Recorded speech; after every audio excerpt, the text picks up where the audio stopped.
मैं मोदी जी से एक बात कहना चाहता हूं, ये जितना भी मुसलमान है ये सारा आपका फैन बनना चाहता है। बस इतना है कि ये जो नफरती वातावरण देश में हो रहा है इसको खत्म कर दीजिए और भारतीय जनता पार्टी के दरवाजे मुसलमानों के लिए खोल दीजिए।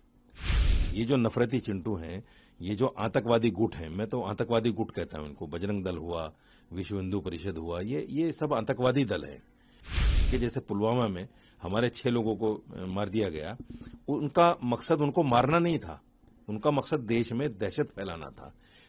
सारे काम छोड़ के इलेक्शन वलेक्शन अभी 2-4 साल के लिए स्थगित कर दो, जहां जहां होने हैं सब बंद करके काम, पहले घुसपैठियों को पता चलाओ कितने घुसपैठिए हैं और फिर उनको सीधा बांग्लादेश छोड़ो। अगर बांग्लादेश नहीं लेता है उनको तो बांग्लादेश के 2 टुकड़े करो, आधे उसमें डालो आधे उसमें डालो। देखिए, घुसपैठियों पर जिस तरह की राजनीति हो रही है वो सिर्फ राजनीति तक है, अभी तक इस पर काम कुछ नहीं हुआ। ना तो अभी तक ये पता कि देश में घुसपैठिए कितने हैं, ना अभी तक ये पता कि उसका रोड मैप क्या है, उनको बंगाल भेजा जाएगा, बांग्लादेश भेजा जाएगा या किसी और देश में भेजा जाएगा या उनको किसी समंदर में फेंका जाएगा। अभी तक देश के सामने कोई रोड मैप नहीं है। इसलिए मैं समझता हूं कि सरकार को पहले उनकी तादाद देश को बतानी चाहिए कि इतने घुसपैठिए हैं, फिर सरकार को एक रोड मैप तैयार करना चाहिए इनको भेजना कहां है। सवाल यह है कि बांग्लादेश पहले ही मना कर चुका है कि मैं किसी घुसपैठिए को नहीं लूंगा क्योंकि मेरा उनसे कोई लेना देना नहीं है, और बंगाल लेगा भी नहीं, बिल्कुल नहीं लेगा। तो ये एक कुछ सुलगते सवाल हैं जो सरकार को नजर में रखने चाहिए कि भाई इनको भेजोगे कहां।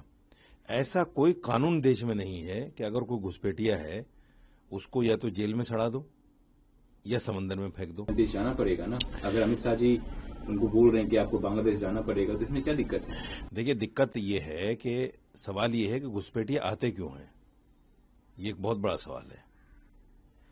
घुसपैठिए क्यों आते हैं और कहां से आते हैं। जब तक हम अपनी बॉर्डर लाइनों को मजबूत नहीं करेंगे, जब तक वहां जो घूसखोरी हो रही है, 50-50, 100-100 रुपए में बॉर्डर पार करा दिया जाता है। आसाम के जितने बॉर्डर हैं उनमें सुनने में आता है सूत्रों के अनुसार कि भाई 50-50, 100-100 रुपए लेके बॉर्डर पार करा दिया जाता है। तो वो घूसखोरी जब तक बंद नहीं होगी, जब तक उनका आना बंद नहीं होगा, जब तक ये राजनीति बंद नहीं हो सकती। उनको वापस तो नहीं आप भेज सकते, सरकार के पास ऐसा कोई रोड मैप नहीं है। इस रोड मैप बनाती है, जो भी घुसपैठिए इलीगल रूप से भारत में रह रहे हैं, सीमांचल में, पश्चिम बंगाल में, असम में रह रहा है, उसको अगर बांग्लादेश भेजा जाए तो क्या आप ऐसे प्रावधानों का समर्थन करेंगे? हम तो कहते हैं पहली फुर्सत में भेजो, क्योंकि न तो बांग्लादेश लेने वाला है उनको और न हिंदुस्तान भेजने वाला है। हम तो कहते हैं पहली फुर्सत में भेजो। सबसे पहला काम सारे काम छोड़ के इलेक्शन वलेक्शन अभी 2-4 साल के लिए स्थगित कर दो, जहां जहां होने हैं सब बंद करके काम, पहले घुसपैठियों को पता चलाओ कितने घुसपैठिए हैं और फिर उनको सीधा बांग्लादेश छोड़ो।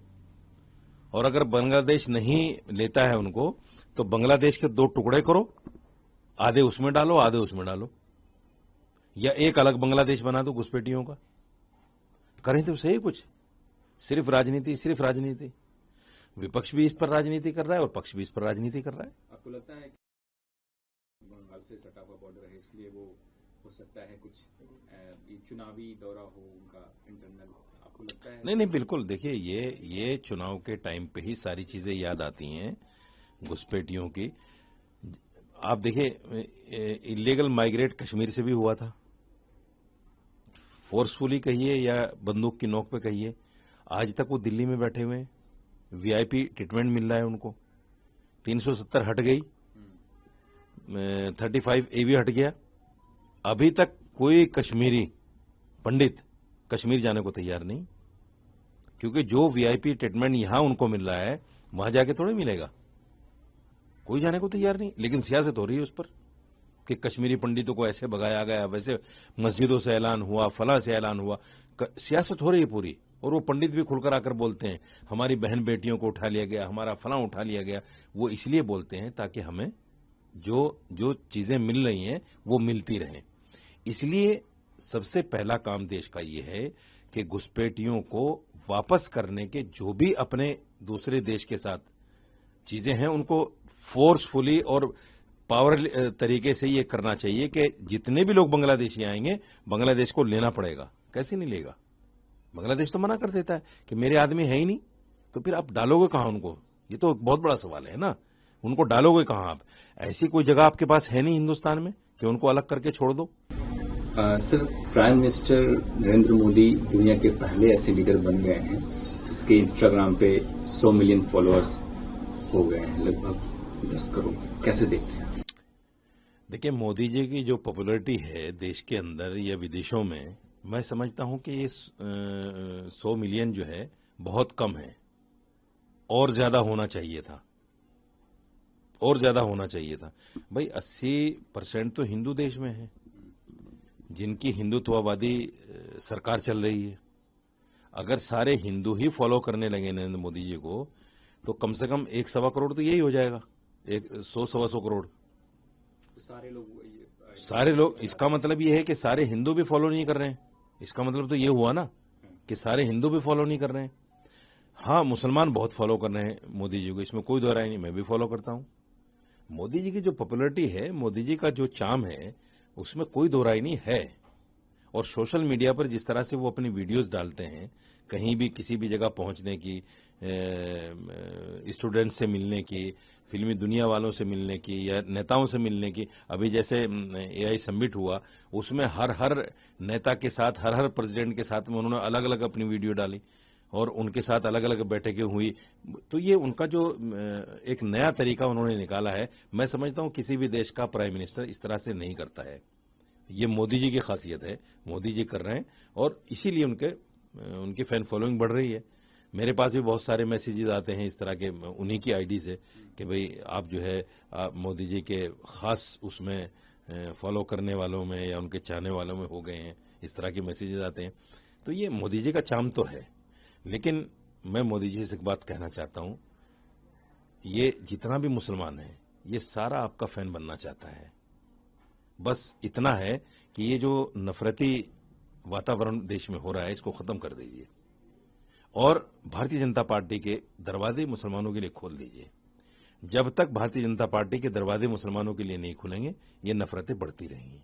ये जो नफरती चिंटू हैं, ये जो आतंकवादी गुट हैं, मैं तो आतंकवादी गुट कहता हूं इनको, बजरंग दल हुआ, विश्व हिंदू परिषद हुआ, ये सब आतंकवादी दल है।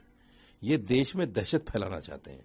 देखिए, दहशतगर्दी का मतलब यही होता है, अगर कोई दहशतगर्द आके, जैसे पुलवामा में हमारे 6 लोगों को मार दिया गया, उनका मकसद उनको मारना नहीं था, उनका मकसद देश में दहशत फैलाना था। तो ये लोग भी मुसलमानों को मारकर, दलितों को मारकर, सिखों को मारकर, ईसाइयों के चर्चों पर हमला करके ये लोग भी देश में दहशत फैलाना चाहते हैं। ये भी आतंकवादी हैं, दहशतगर्द हैं, इन पर कार्रवाई होनी चाहिए। सरकार इस पर अगर अंकुश लगा ले तो मोदी जी के जो फॉलोअर हैं वो 100 मिलियन नहीं, 100 करोड़ मिलियन भी हो सकते हैं।